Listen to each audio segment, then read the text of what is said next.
Bonjour, mon nom est Denise Cloutier. Aujourd'hui, nous allons parler de la vie aquatique sur laquelle plusieurs naviguent durant la période estivale. Je vais d'abord me présenter et vous dire ce qui m'a amené aujourd'hui à vous faire cette conférence sur la navigation. Il y a plusieurs éléments qui touchent la navigation. Alors, je vous parlerai des organismes qui vivent dans l'eau. Également, un autre facteur très important quand on navigue, c'est la bathymétrie ou la profondeur de l'eau. Ensuite, je vous parlerai des embarcations qui naviguent sur l'eau, le type d'embarcation. Il y a aussi une législation relative à l'eau au Canada et au Québec, dont je vais vous parler un peu. Je vais vous présenter certaines études qui ont été faites sur l'eau et la navigation. Et je vais vous parler des impacts de la navigation sur la vie aquatique. En terminant, je vais vous donner des trucs pour être un bon capitaine responsable. Alors, qui suis-je?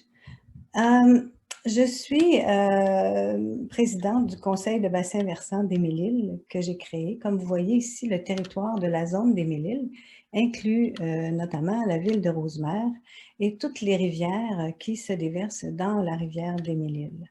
Donc, c'est la zone de bassin versant des Mille-Îles. Je suis également membre du conseil d'administration du regroupement des organismes de bassin versant. Je suis directrice générale du Centre d'interprétation de l'eau qui est situé à Laval, à Sainte-Rose. Je suis aussi, à titre de présidente du COBAMIL, représentante au conseil stratégique de la table de concertation au Saint-Laurent Grand Montréal qui comprend tout le grand territoire de gestion intégrée de l'eau du Grand Montréal et un peu plus haut. Je suis aussi membre du comité d'experts du collaboratif Grand Lac Saint-Laurent qui a fait des recommandations au gouvernement fédéral sur les mesures à prendre pour améliorer la qualité de l'eau. Et enfin, je suis vice-présidente de la Coalition pour une navigation responsable et durable. Donc, tout ce cheminement m'a amené à vraiment vouloir prendre soin de l'eau. D'abord, je vous présente qui est le centre d'interprétation avec cette courte vidéo de 30 secondes. L'eau, source de vie. Abondante au Québec, mais parfois de qualité douteuse, elle souffre de nos excès. Sa transformation en eau potable, sa protection et son utilisation responsable passionnent l'équipe du Centre d'interprétation de l'eau qui sensibilise la jeunesse à sa préservation. Supporter la mission du CIO, visiter son musée de l'eau, participer ainsi à la communauté de l'eau qui change le monde une goutte à la fois.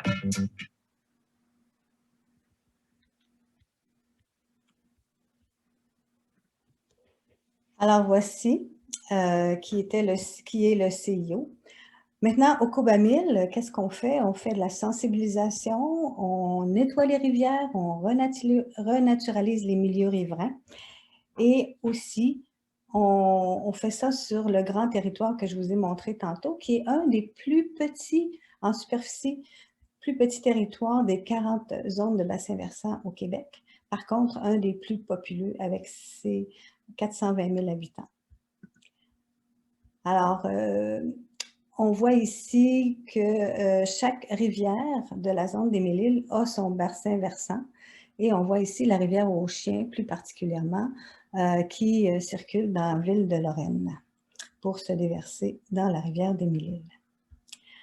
La navigation responsable, qui est la coalition. La coalition est un organisme qui vise à sensibiliser le gouvernement à l'importance de protéger nos cours d'eau de la navigation. Elle a réalisé une campagne l'an dernier avec 5 messages assez importants qui ont finalement atteint plus de 1,5 million de personnes l'an dernier.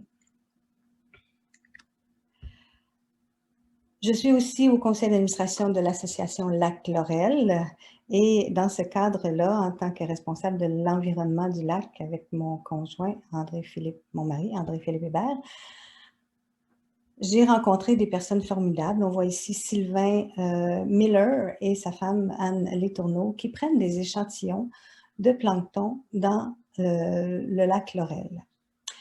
Tout ça m'a ouvert un monde extraordinaire, vraiment, là, sur la vie aquatique. Alors, ce sont qui ces organismes qui vivent dans l'eau? Voici un petit film que je vous passe en accéléré qui vous montre un petit peu qui sont ces organismes vivants dans l'eau, microscopiques et souvent grossis 400 fois pour que vous puissiez les voir. Ce film a été pris par Sylvain Miller.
Alors, vous avez vu des organismes qu'on ne soupçonne même pas.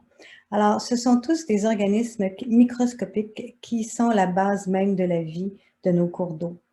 Alors, minuscules, souvent transparents, ils ont des interactions les uns entre les autres et qui fait en sorte que la vie grandit. Vous voyez ici, ça c'est un rotifère, il est un petit peu plus gros que le premier que je vous ai présenté. Un stylet 2 mm encore, 0,2 mm, c'est tout petit, tout petit. 0,7 mm le diptère. Des larves de libellules, la vie des libellules commence dans l'eau. Et tous ces micro-organismes, zooplancton, nourrissent les poissons qui deviennent grands et qui permettent à la chaîne alimentaire de faire son œuvre. Donc, les algues, le phytoplancton nourrissent le zooplancton, les daphnies, les larves d'insectes, et les crapets soleil, puis les achigans, puis les huards, les oiseaux. Donc, c'est un cycle de vie avec une vie aquatique riche, diversifiée et tellement nécessaire à notre vie à nous. Maintenant, un autre élément qui impacte, qui est très important quand on se considère naviguer, c'est la bathymétrie ou la profondeur du plan d'eau où vous êtes situé. Voici un exemple de carte bathymétrique, celle du lac Laurel, d'où je vous parle. Donc, ce lac vous voyez ici une fosse qui est assez profonde, d'à peu près 150 pieds ou 50 mètres. Donc, c'est un lac qui est en santé, heureusement, et qui aussi a ses zones peu profondes et très étroites. On va voir tantôt dans les études l'importance de la largeur où on navigue, de l'endroit où on navigue et de la profondeur. Si on regarde par exemple une coupe de la rivière des Mille-Îles, vous voyez ici Rosemère est située en plein milieu. Le fond de la rivière des Mille-Îles est très, très, très inégal. On voit ici vers Terrebonne commence à s'accélérer, mais surtout en période d'étiage, l'eau, le roche ou le fond de l'eau est à fleur d'eau. Donc, c'est une rivière où il est important d'être très, très prudent lorsqu'on navigue et où la navigation peut avoir un impact énorme également. Vous avez certaines cartes sur Internet qui vous permettent de savoir exactement, quand vous cliquez sur un endroit, où, à quelle profondeur l'eau. Il y a même des cartes qui permettent de naviguer en direct en sachant quelle est la bathymétrie de l'endroit où vous êtes. Par exemple, je vous parle du lac des Deux-Montagnes. Dans le document lavoile.com, on parle de la profondeur du lac des Deux-Montagnes. Donc, entre la pointe est de l'île Cadieux et le lac des Deux-Montagnes, s'étend une distance de 10 000 et offre des profondeurs de l'ordre de 4 à 7 pieds. Alors, on parle de maximum 2 mètres sur une grande, grande superficie du lac des Deux-Montagnes. Alors, c'est très important de retenir cet aspect de la navigation, soit la profondeur de l'endroit où on navigue. Alors, quel type d'embarcation navigue sur l'eau? Il y en a plusieurs types d'embarcations. Il y a des embarcations légères comme un voilier. On en voit souvent sur le lac des Deux-Montagnes. Et des chaloupes, des bateaux, des pontons électriques, des pontons à moteur et les fameuses motomarines. Vous voyez ici cette motomarine dans cette position-là a un gros impact sur le brassement des sédiments parce que ces jets sont dirigés vers le fond. Il y a aussi des surfboats qui font des vagues de 2 pieds. J'ai pris cette photo dans le lac Laurel qui a souffert de la présence de ce surfboat pendant 2 semaines, un été. Et c'est ce qui m'a motivée à m'impliquer, notamment avec la Coalition Navigation, parce que nos lacs au Québec ne sont pas capables de recevoir, de supporter le brassement des sédiments que provoquent ces surfboats. Ils sont de plus en plus puissants et sont synonymes souvent pour les vacanciers de plaisir, mais il faut se rappeler que l'eau sur laquelle les plaisanciers naviguent, ce n'est pas de l'asphalte.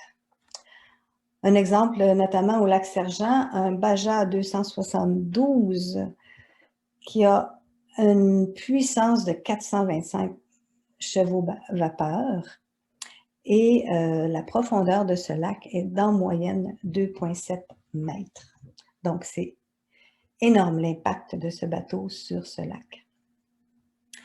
On revient à la rivière des Mille-Îles. La rivière des Mille-Îles possède sa marina à Sainte-Rose et il y en a une plus loin aussi, plus dans l'est, l'autre côté du barrage d'Hydro-Québec. Pas du barrage d'Hydro-Québec, pardon, de l'autre côté de l'île des Moulins, la marina Babineau. Donc, ces marinas invitent les bateaux à venir circuler sur le lac. De plus, Rosemère aussi possède sa descente de mise à l'eau et une fois qu'un bateau est entré sur un plan d'eau, il n'y a pas de réglementation qui permet de réglementer en fait la navigation. Je vous parlerai tantôt de la législation. Alors, un bateau, il y a différents stages et comment est-ce que ça fait des vagues? Alors, Quand il circule très lentement, il n'y a pas de problème, mais il y a un stage où il accélère et où l'embarcation prend une forme inclinée, est inclinée et où elle provoque énormément de vagues. Et quand elle va un peu plus vite, ben, les vagues sont quand même un peu moins importantes. Alors, plus la vitesse augmente, plus la vague est peu importante, mais ça dépend notamment du type d'embarcation. Alors, on regarde ici un schéma qui démontre à quel point souvent on peut associer les vagues à la vitesse, mais ce n'est pas toujours le cas parce que dans ce cas-ci, la plus grosse vague a été produite à 9 km/h, 9 000 à l'heure, ce qui correspond à peu près à 15 km/h. Donc, ce n'est pas toujours quand on va le plus vite que les vagues sont les plus grosses, mais par contre, elles ont un impact quand même important. Je vous parlais tantôt de législation relative à l'eau. Lorsqu'un bateau entre sur l'eau, il est régi par la loi sur la marine marchande du Canada, une législation qui, selon moi, est complètement inadaptée. Elle ne tient compte que de la sécurité des embarcations et vise à minimiser les obstacles à la navigation. Elle protège d'abord les droits des navigateurs. Il n'y a pas grand-chose dans cette loi-là qui touche l'environnement. Transport Canada, avant de tenter une solution non réglementaire, demande qu'il y ait des solutions non réglementaires, notamment qu'il y ait un code de conduite volontaire avec presque 100% d'adhésion avant d'envisager une solution réglementaire. Ce qui entraîne souvent la polarisation des communautés dans les débats. On sait que dans les associations de lacs, souvent il y a plusieurs propriétaires de bateaux, d'embarcation, et que ceux-ci ne sont pas chauds à changer les règles ou à se faire un code d'éthique qui respecte l'environnement. Et ça amène aussi, bien, naturellement, sur une rivière, c'est encore plus difficile d'amener la communauté. Souvent, les rivières n'ont pas d'association de riverains.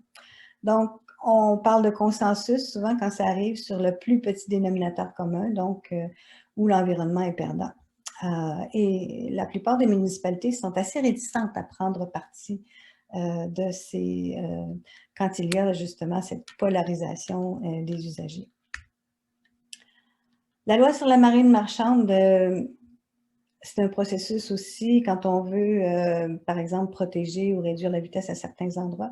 Ça peut prendre 6 ans entre le moment d'une demande pour une nouvelle réglementation et l'approbation ou le rejet. On a un exemple sur la rivière Chouchouap à cet effet. Au Québec, la loi affirmant le caractère collectif des ressources en eau et visant à renforcer leur protection, c'est une législation puissante, mais qui est inutilisée, qui n'a pas de règlement vraiment qui permet de protéger la navigation, parce qu'au Québec, on se dit, bien, la navigation, ça relève du fédéral. Alors, cette loi, pourtant, confirme le statut juridique des ressources en eau comme faisant partie du patrimoine de la collectivité. Elle précise aussi les responsabilités qui incombent à l'État à titre de gardien de la ressource en eau. Elle définit les droits et les devoirs de la collectivité. Mais pour la navigation, rien de concret. Alors, je vais vous présenter quelques études sur l'eau et la navigation qui ont été faites. On regarde ici, par exemple, vous avez le quai du parc Charbonneau à Rosemère, pardon, où les bateaux peuvent s'installer à l'eau. Alors, on parle ici du quai du parc Charbonneau de Rosemère. Et j'en profite pour vous parler notamment de l'influence des précipitations sur la qualité de l'eau. Parce que quand vous jouez dans l'eau, que ce soit en bateau, en planche à pagaie, en kayak, si vous décidez de sauter à l'eau pour vous rafraîchir, ben, il faut faire attention à certains impacts, à certaines problématiques. Notamment, je vous montre ici une pluie et l'impact sur les coliformes fécaux. Les coliformes fécaux le seuil acceptable, on parle pour jouer sur un plan d'eau, en fait, c'est 200 si vous voulez être en contact direct et 1000 pour pouvoir y naviguer dans une embarcation comme un canot. La rivière des Mille-Îles, malheureusement, quand il arrive des épisodes de pluie, comme vous voyez ici en 2012 avec le 10 août, ben, le taux de coliformes fécaux a monté à 6000. Ça, c'est des résultats d'échantillonnage qui ont été pris par notamment Éconature, le ministère de l'Environnement et aussi en collaboration avec le Cobamil. On voit ici la station de production d'eau potable, de pompage pour la production d'eau potable, dans la rivière des Mille-Îles. Et la rivière des Mille-Îles compte 6 stations comme ça de prise d'eau qui puisent l'eau pour en produire de l'eau potable. Donc, revenons à la navigation. Une autre étude, une étude sur l'impact des vagues créées par les bateaux de type wakeboard qui a été faite sur la rive du lac Memphremagog et Lovering par l'UQAM. Donc, Sarah Mercier et Yves Prairie ont conclu, après avoir étudié l'impact de ces types d'embarcations, qu'un wakeboat cause un impact considérable sur le rivage lorsqu'il passe à 100 mètres de la rive et que tous les passages à moins de 300 mètres ajoutent significativement de l'énergie aux vagues. Donc, l'embarcation wakeboat a un impact à 300 mètres de la rive. Donc, pour naviguer sans avoir d'impact sur la rive, il faut qu'il navigue dans un corridor qui a au moins 600 mètres de large. Une autre étude qui a été faite par l'Université Laval, cette fois sur l'impact de la navigation, a utilisé un bateau, un wakeboat, la même chose, au lac Masson. Et ces bateaux peuvent avoir plus de 600 chevaux vapeur, c'est énorme. L'appareil utilisé était un Doppler. C'est un Doppler qui calcule la perturbation dans la colonne d'eau et l'impact acoustique. Si on voit ici les effets de différents types de bateaux, les pontons et les wake surf. Alors, on voit ici un wake surf et un wakeboat et l'impact quand ils naviguent à 19 km. Alors, ces bateaux naviguent très, très lentement et visent à provoquer des vagues énormes. Alors, ils ont un impact à 3 mètres, à plus de 3 mètres de profondeur. Alors, c'est assez dérangeant pour la vie aquatique dont on a parlé tantôt. Alors, les conditions de navigation de cette étude, donc à 5 km, idéalement, il faut naviguer à 5 km pour tous les types de bateaux si la largeur est plus petite que 600 mètres de profondeur et de 100 mètres de largeur et en profondeur 500, plus petit que 5 mètres. Donc, les nouvelles conditions de navigation pour la pratique du wake surf et du wakeboat doivent être dans un plan d'eau qui a un minimum de 600 mètres de large et au moins à 5 mètres de profond. Une autre étude qui a été faite, par exemple, sur la capacité au lac des Sables, qui a répertorié le nombre de bateaux et étudié la capacité d'accueil de ce lac-là. Et la conclusion, c'est 51 embarcations. Et là-dessus, il devait y en avoir 30. Actuellement, au lac des Sables, il y a plus de 450 embarcations. Et une grande quantité d'eux sont des wakeboats et des surfboats et des embarcations à moteur puissant. Quel impact a cette navigation-là sur la vie aquatique? Je vous parlais du lac des Sables. Le lac des Sables n'a presque plus de poissons et il a une profondeur maximum 20 mètres et son eau est turbide, c'est-à-dire il n'y a presque plus de transparence dans l'eau. Alors, qu'est-ce qui perturbe, que cause la navigation? Ben, elles viennent perturber la faune et la flore directement. Par exemple, les plantes aquatiques coupées, les algues et les sédiments sont soulevés par la vague des bateaux. Ça, c'est ce qui a été observé à la baie Cross, au lac Massawippi, le 5 septembre 2016. On peut l'observer dans tous les lacs du Québec avec la propagation des plantes envahissantes. Exemple, le Myriophylle aipi, qui est une espèce exotique très envahissante, qui est coupée par les hélices de bateaux, vient se propager partout dans le lac à cause de ça, parce que chaque petite bouture de 1 pouce peut faire en sorte qu'un nouveau plan s'implante dans le plan d'eau. Notamment au lac Laurel, d'où je vous parle, nous avons travaillé entre 2012 et 2019 à éradiquer le Myriophylle aipi qui nous provenait de notre lac de tête, le lac des Saisiles. Et ce lac des Saisiles compte à peu près 12 terrains de football de Myriophylle aipi qui est coupé allègrement par les nombreuses embarcations de ce lac. Donc, c'est un travail de tous les instants. Nous avons réussi à éradiquer le Myriophylle aipi, mais nous devons toujours être vigilants parce qu'il peut toujours y avoir de nouvelles colonies qui se forment. Alors, pour éradiquer, on l'a arraché avec des plongeurs qui venaient nous porter les plants et on avait aussi des cueilleurs en surface, au moins 2 cueilleurs pour un plongeur, pour s'assurer que les boutures ne se propagent pas dans le lac.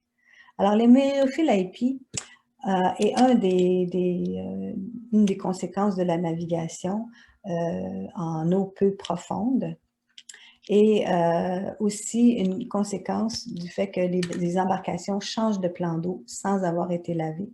On voit ici l'étape importante de construction d'une station de lavage des embarcations et toutes les municipalités devraient être dotées d'un tel outil. L'impact de la navigation, on le voit ici sur ces mesures de transparence qui ont été prises au lac Laurel en 2018. La navigation augmente la turbidité. Donc, la transparence est prise à l'aide d'un disque Secchi qu'on voit et on le descend dans l'eau et au moment où on ne le voit plus, c'est là qu'on prend la mesure. Et la mesure en juillet, en plein dans les vacances de la construction, la transparence du lac a été grandement affectée. Donc, on parle de près de 2 mètres de différence. Donc, la transparence, pourquoi? Parce que les bateaux soulèvent les sédiments quand ils naviguent dans des endroits peu profonds. Ils les transportent et ça augmente aussi l'envasement des lacs et des plans d'eau. On voit ici une eau claire à gauche et après les vagues, cette eau peut être turbide de cette façon. Donc, en plus de soulever des sédiments, chaque sédiment possède sa petite molécule de phosphore et de nutriments. Donc, ça favorise les nutriments dans la colonne d'eau. Et quand il y a plus de nourriture, de phosphore et de nutriments pour les plantes, bien, les plantes prolifèrent. Et ce qui fait en sorte que le lac peut devenir eutrophe assez rapidement. Donc, le phosphore total, on voit ici qu'au mois d'août, le taux de phosphore a augmenté, donc après la période intensive de navigation. Un mémoire qui a été présenté à la ministre Marie-Claude Bibeau, par 8 organismes des cantons de l'Est, a été, donc, il se nommait Plaisance ou déplaisance, inverser le courant. On voit ici la rivière Massawippi, le lac Massawippi avec des algues bleu-vert provoquées par tous ces bateaux et les apports de phosphore et les sédiments qui sont remis en suspension.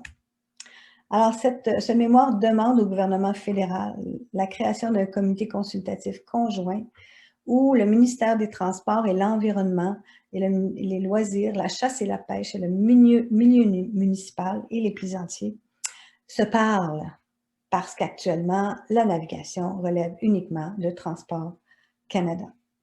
La Coalition Navigation notamment a déjà communiqué avec Environnement Canada concernant la protection des lacs de la navigation et ils nous ont référé directement à Transport Canada. Donc, ces gens-là ne se parlent pas et il ne peut pas y avoir de priorité concernant la navigation et l'environnement actuellement. Qu'est-ce que fait aussi la navigation? Ben, une image vaut 1000 mots, je vous le donne. Ce film a été pris sur la rivière Shuswap en Colombie-Britannique et c'est souvent un comportement qu'on voit sur nos plans d'eau.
Alors, je vous rappelle que la navigation sur la rivière Shuswap, qui est très peu profonde, a un gros impact sur les rivières, sur le saumon qui va effrayer.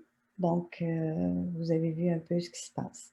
Il y a aussi au Michigan une étude qui mentionne notamment que les wakeboats causent des dommages aux propriétés riveraines. Donc, c'est pas d'hier. En conclusion, les études. Donc, qu'est-ce qu'il faut faire selon les études?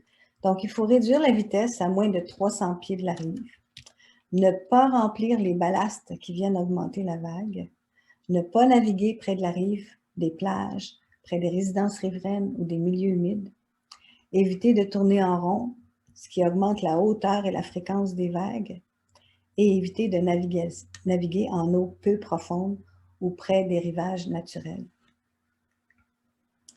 Alors, les types de bateaux, ils sont de plus en plus puissants, qu'ils soient électriques ou à moteur essence. Chaque embarcation a son empreinte environnementale. Alors, avec la Coalition Navigation, il y a eu certains articles qui ont parlé justement du bon bateau au bon endroit qui est visé par la Coalition Navigation. C'est important d'être conscient de l'embarcation qu'on achète avant de s'aventurer sur un plan d'eau. Il y a d'autres articles, notamment la presse, déjà en 2014, parlait des wakeboats et des remous que leur utilisation provoque. Un autre article dans la presse aussi. Donc, effectivement, la coalition plaide pour des normes nationales qui respectent l'environnement et non seulement les navigateurs. Alors, on est actuellement dans une impasse. Certains types de bateaux et comportements humains ont des répercussions néfastes sur l'environnement. La situation se détériore avec chaque année qui passe. Il y a de plus en plus de bateaux puissants qui accèdent aux lacs et aux rivières sans contrôle. Mais les tolérances environnementales des cours d'eau, et j'ajoute de la vie aquatique, et de leur superficie ne peuvent être ajustés. Alors, dites-moi, comment pensez-vous que ces êtres microscopiques, si nécessaires à notre vie, peuvent survivre dans un environnement turbide ou eutrophe? Je vous ai parlé de turbidité tantôt. C'est quoi l'eutrophisation? Je vous montre un peu qu'est-ce que ça veut dire. Par exemple, le lac Laurel, d'où je vous parle, est oligotrophe, donc dans la zone où il est encore vraiment de belle qualité. Je peux vous dire que les rivières de la zone des Mille-Îles sont toutes eutrophes et la rivière des Mille-Îles, à cause de la part de la rivière des Outaouais, est sûrement dans cette catégorie de méso-eutrophes. Alors, c'est pour ça que la turbidité de la rivière des Mille-Îles est assez... la transparence, je voudrais dire, de la rivière des Mille-Îles est assez limitée. Alors, qu'est-ce que fait un capitaine responsable? Premièrement, un capitaine responsable, il sait que naviguer, ce n'est pas un droit. On voit ici les gens sur la plage d'Oka qui amènent leur embarcation très près de la berge et qui ont des comportements, disons, peu responsables. On voit aussi le navigateur doit considérer que la navigation de plaisance ou le nautisme est un privilège et non un droit. Et ce privilège passe après le droit des Canadiens à l'intégrité de leur richesse naturelle essentielle que sont les plans d'eau. Les règles de base pour naviguer avec le bon bateau au bon endroit. Alors d'abord, si vous êtes à l'intérieur de 300 mètres de la rive, la vitesse maximum de 15 km/h, soit le minimum atteint lors de l'embrayage, de 5 km/h, pardon. Donc, vous devez naviguer à 5 km/h dans deux conditions, quand vous êtes à moins de 300 mètres de la rive et à moins de 5 mètres de profondeur. Autrement, vous causez de l'érosion, autrement, vous causez du tort à la vie aquatique qui se trouve souvent dans ces 5 mètres de la rive. Alors, 5 messages sont véhiculés par la Coalition Navigation. Donc, ces 5 messages ont été véhiculés pour la première fois l'an dernier et continuent de l'être tout au long de l'été et à travers le Québec. Donc, il faut préserver l'écosystème et si vous allez sur le site de la Coalition Navigation, je vous invite à le faire, vous allez voir tout ce qu'on peut faire. Donc, vous avez des solutions pour naviguer et conserver l'eau claire, naviguer et réduire l'érosion, naviguer et sauver la biodiversité.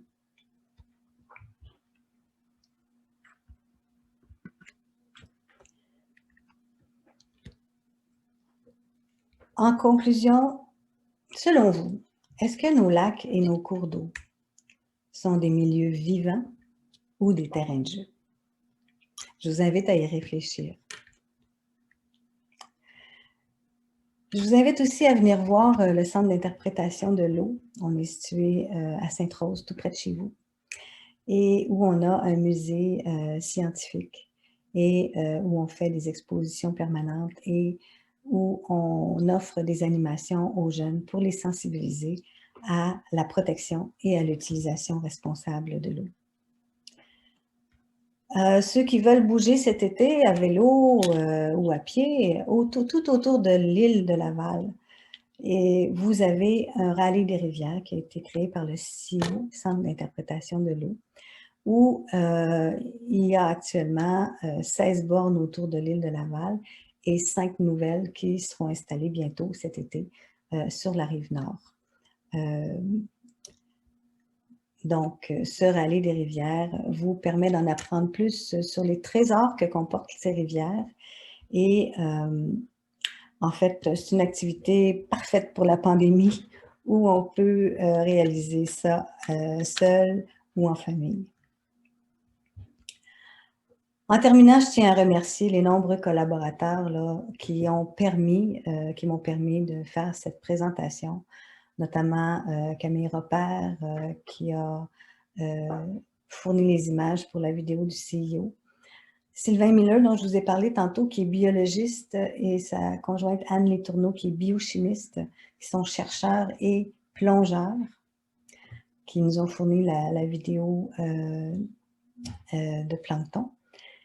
La Coalition pour une navigation responsable et durable pour son travail incessant pour protéger nos plans d'eau de la navigation.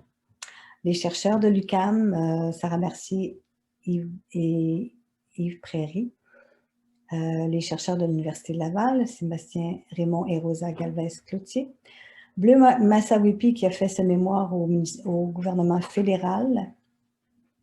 L'étude du Michigan Lake Stewardship Association, l'Association du lac Sept-Îles et André-Philippe Hébert, mon mari courageux, qui aborde les navigateurs du lac Laurel pour leur parler de notre code d'éthique. Alors, si vous avez des questions, je vous invite à écrire à dcloutier@cieau.org. Donc, je me ferai un plaisir de répondre à vos questions. Merci et au plaisir.